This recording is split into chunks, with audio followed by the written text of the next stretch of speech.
because the frontal lobe is connected to all other parts of the brain. Like a great symphony leader, it begins to look out over the entire landscape of the brain, and it begins to select different networks of neurons.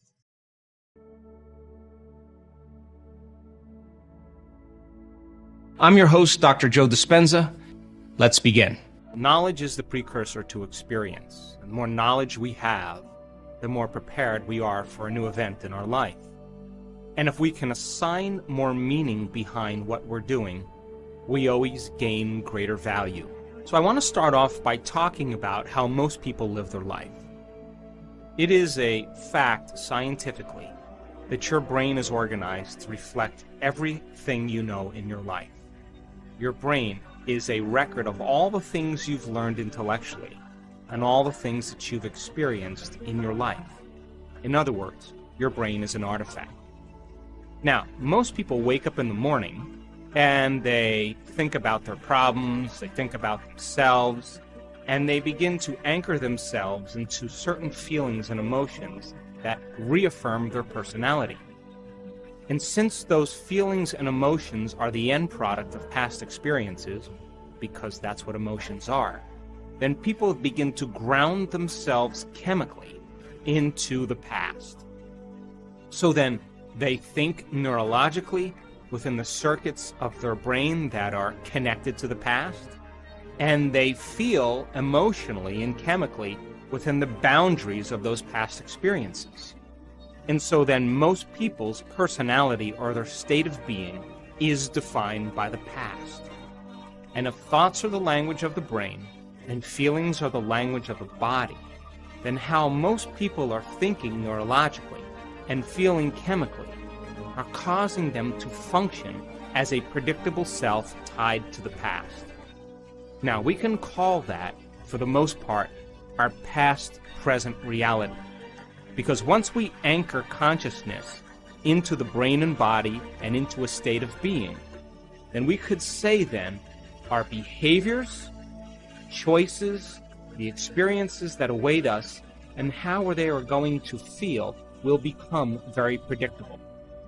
And so people tend to think the same thoughts, they make the same choices, they demonstrate the same behaviors that create the same experiences, all for the familiar emotion that's called the old personality or the old self. Now, this CD is about defining yourself as a vision of the future instead of a memory of the past.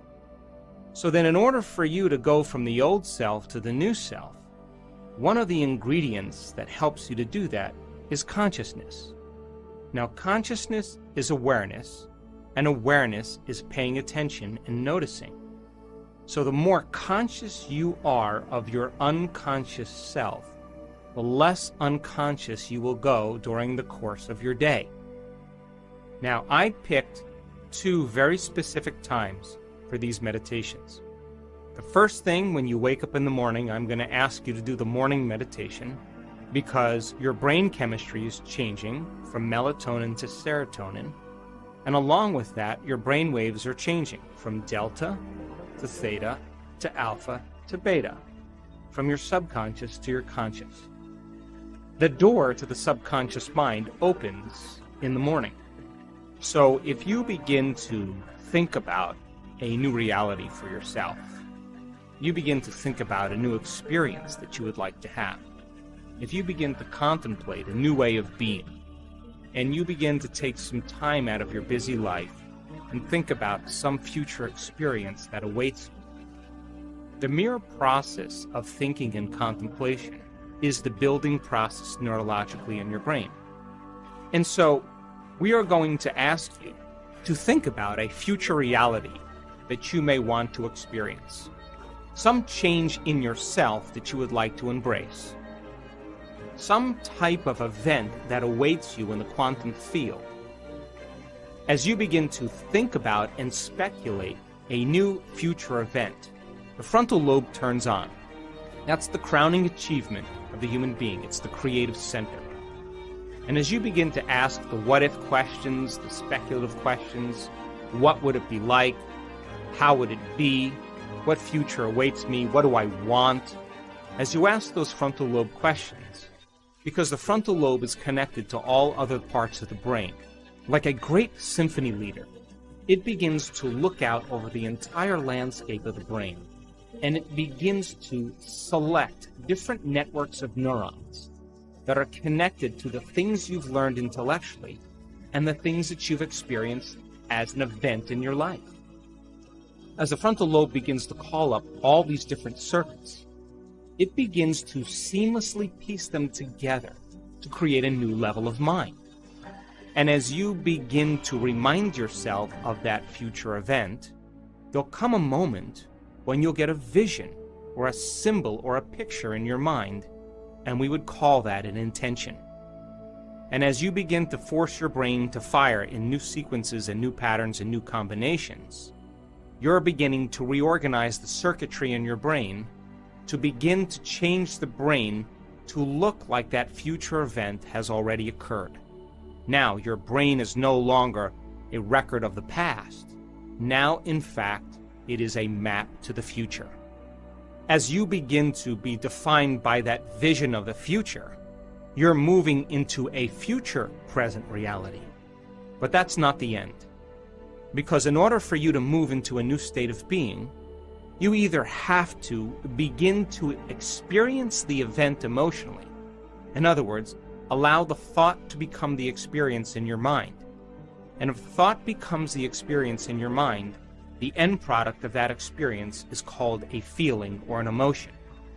Or, I'm going to ask you to teach your body emotionally how that future event is going to feel before it occurs.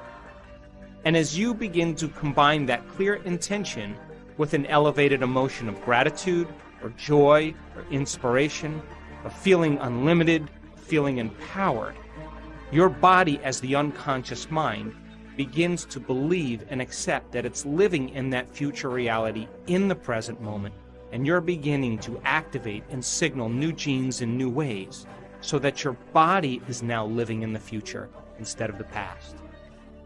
So as the body moves into a new future present reality, your biology begins to change, because now you're in a new state of being. Once you're in this new state of being, I'm going to ask you to think about the choices you're going to make, to review the behaviors you're going to demonstrate during this day. One day, one lifetime. What experiences await you and how they would feel. And as you begin to mentally rehearse what that future day is going to be like, the hardware program in your brain, by repetition, nerve cells that fire together, wire together, begin to change into a software program. In other words, you're able to reproduce that level of mind easier and easier each day.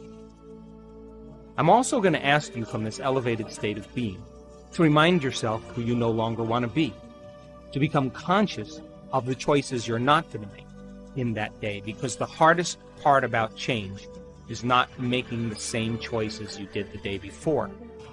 And the other difficulty about change is that we go unconscious.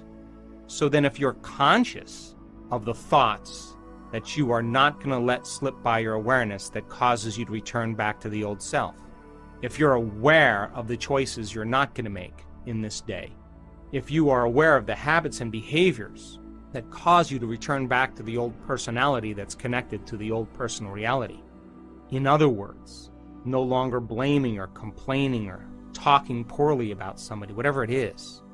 And then you think about the experiences you're going to stay away from and the emotions that bring you to a lower denominator. I'm asking you from an elevated state, because you're feeling differently, to look at the old self instead of looking at the old self from a lower denominator and a lower level. So that process of being conscious of your unconscious self, that simple process, allows you to stay aware. That process is very significant. At the end of the meditation, once you're clear of that, I'm going to ask you to remember that intention and begin to think about how you would feel if that event occurred. And as you begin to elevate your state, I'm going to ask you to broadcast that energy into the field for whatever you broadcast into the field.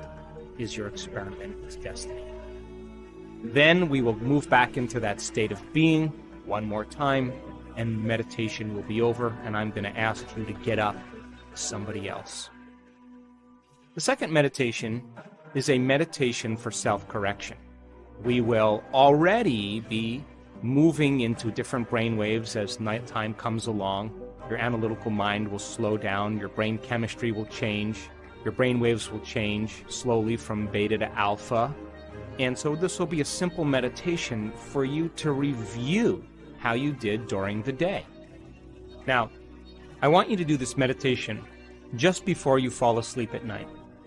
I want you to sit up in your bed or sit up next to your bed, and I want you to go through the meditation, and when you finish the meditation, it would be best if you could just lay down and fall asleep. That way, you're programming your autonomic nervous system and your subconscious mind even further into your future. And because your brain chemistry is changing, because your brain is changing in its circadian rhythm from daylight to nighttime, you'll already naturally be surrendering into this. And I'm going to ask you to review how you did. What choices did you make? When did you fall from grace? When did you go unconscious? How could you do something better if you had another opportunity? And then I'm going to ask you to put yourself back into that situation and rehearse a better way of being. What piece of knowledge could you use as a precursor to produce a better experience? What piece of knowledge could you apply in this event so that you can begin to change an outcome? And as you begin to rehearse a better way of being, you're beginning to activate and prime the brain further and refine it into the future instead of the past. This is how we self-correct. In other words, if you saw yourself giving a public lecture, and when you watched yourself doing it, you were touching your face or sticking your finger in your ear, if you observed that, I guarantee you the next time you spoke in public, you would refine your behaviors. So that process then of going from the old self to the new self and observing how we did then allows us to self-correct and begin to reorganize the mind into the future instead of the past. And then I'll ask you to think about how you would feel if you were able to accomplish it in a better way. Also, during this evening meditation, where you're observing how you did during the day, I want you to acknowledge yourself for the right choices you made, the better behaviors that you demonstrated, the new experiences that you created, the thoughts that you liked about yourself, and how you felt. And so take a moment during this meditation for you to celebrate the changes that you made. And that should begin to become the foundation of your future self. And then I'm going to ask you to surrender the whole process to a greater mind and allow your autonomic nervous system to begin to program your brain and body into a new destiny as you fall asleep. And the brain will consolidate those circuits neurologically so that your brain is now further installing the hardware into the future. And the chemicals that are released that begin to epigenetically signal new genes in new ways then allows your body to be conditioned into a new biology. The process is simple, and it's a great way for you to move from the old self to the new self. So I selected these times with the intention of you having the door open so you can begin to program your subconscious mind to work for you instead of against you.